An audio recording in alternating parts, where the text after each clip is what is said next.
की प्राप्ति होती है। बोलिए श्री सत्यनारायण भगवान की जय।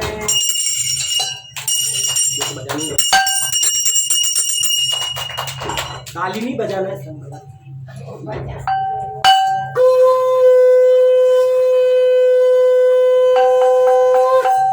हम बजे जब बजाने। दूसरा प्रारंभ को तेल के शीशे दे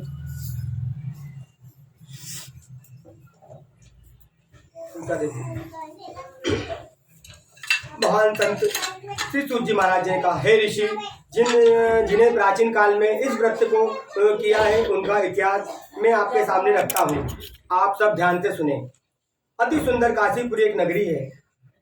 एक अति निर्धन ब्राह्मण वहाँ वास करता था।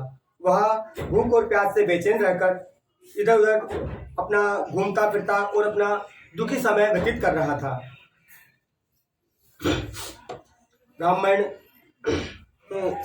निर्धन ब्राह्मण बेचैन होकर वह समय व्यतीत कर रहा था। ब्राह्मण ने प्रेम से कहने पर भूख प्यास से बेचैन होकर वह समय व्यतीत कर रहा था। ब्राह्मण से प्रेम करने वाले श्री भगवान विष्णु ने उसको दुखी देखकर एक दिन बूढ़े ब्राह्मण का वेश धारण कर लिया और निर्धन ब्राह्मण के पास जाकर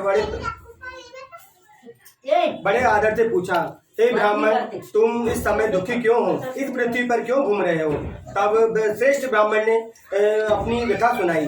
मुझसे कहा, मैं सुनना चाहता हूँ, आप मुझे अपना दुख बताइए। भगवान ने एक बूढ़ा लड़का आ रहा था जो अति दुखी था अपने कष्टों से, जो अपने कर्मों के कारण दुखी होता। तो भगवान ने वो भगवान का स्मरण निरंतर करता था। तो भगवान ने प्रसन्न होकर एक दिन उनको देखा कि ये बूढ़ा बहुत मेरी सेवा करता है, फिर भी दुखी क्यों है।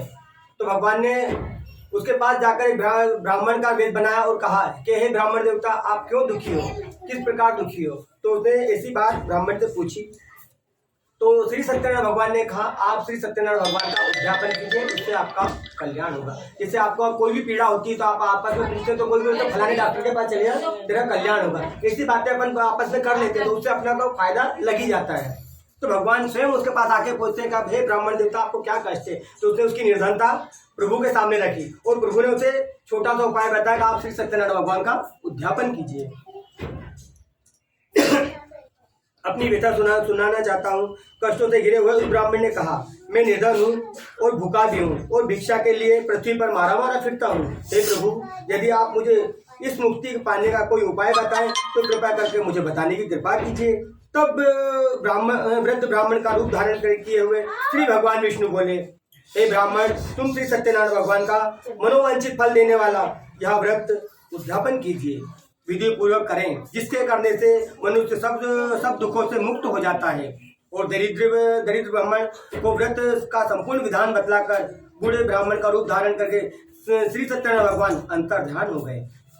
वृद्ध ब्राह्मण ने जिस व्रत को बताया था उसने उस व्रत को अवश्य विधि विधान पूर्वक सहित करूंगा ऐसा निश्चय मन में धारण कर लिया और वह दरिद्र ब्राह्मण अपने घर को चला गया। परंतु रात भर उस ब्राह्मण को नींद नहीं आई। क्यों नींद नहीं आई? कि उसके पास पैसा नहीं था। आज पैसा होता तो हर व्यक्ति को अपनी खुशी खुशी चारों धाम नाम की तीर्थ यात्रा भी कर लेता, और अगर उसके पास पैसा नहीं है तो ब्राह्मण कोई भी हो वो उसको कष्ट होता कि कैसे होगा। आज मैंने कथा का उद्यापन का संकल्प तो ले लिया, पर परमात्मा मुझे ये कथा कैसे होगी, क्योंकि धन के अभाव में ही सब कुछ है। धन है तो सब कुछ है आजकल, पर उस ब्राह्मण के पास इतना भी नहीं था कि वो कथा कर सके। तो रात भर करवट बदलता रहा, सोचता रहा कि मैं ये सुबह मैंने संकल्प तो लिया, वैसे उद्यापन को किस प्रकार करूंगा। बूढ़े ब्राह्मण को रात भर नींद नहीं है। अगले दिन वह जल्दी उठा और श्री सत्यनारायण भगवान का व्रत करने का निश्चय कर लिया उसने और भिक्षा मांगने के लिए चला गया। उस दिन भर उसने भिक्षा मांगी, उसको भिक्षा में धन का चौगुना भाग मिल गया। मतलब उसको उस दिन परमात्मा की ऐसी कृपा हुई कि उसको भिक्षा में अधिक धन की प्राप्ति हुई।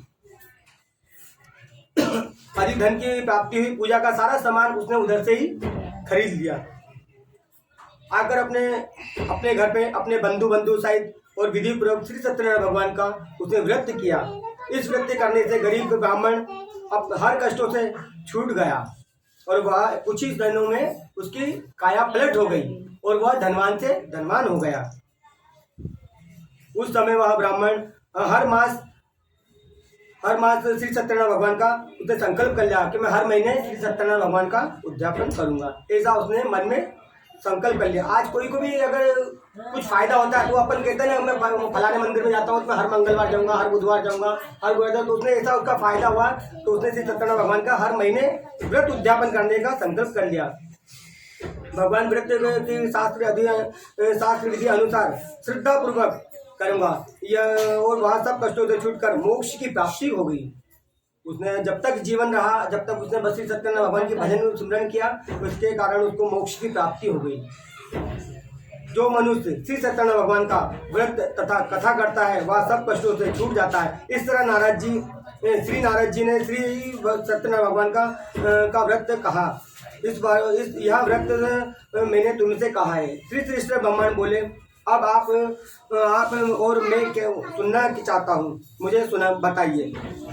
तब ऋषियों ने कहा, हे श्रेष्ठ मुनि, संसार में इस व्रत से सुनकर किस किसने इस व्रत को किया वह सब सुनना चाहते हैं।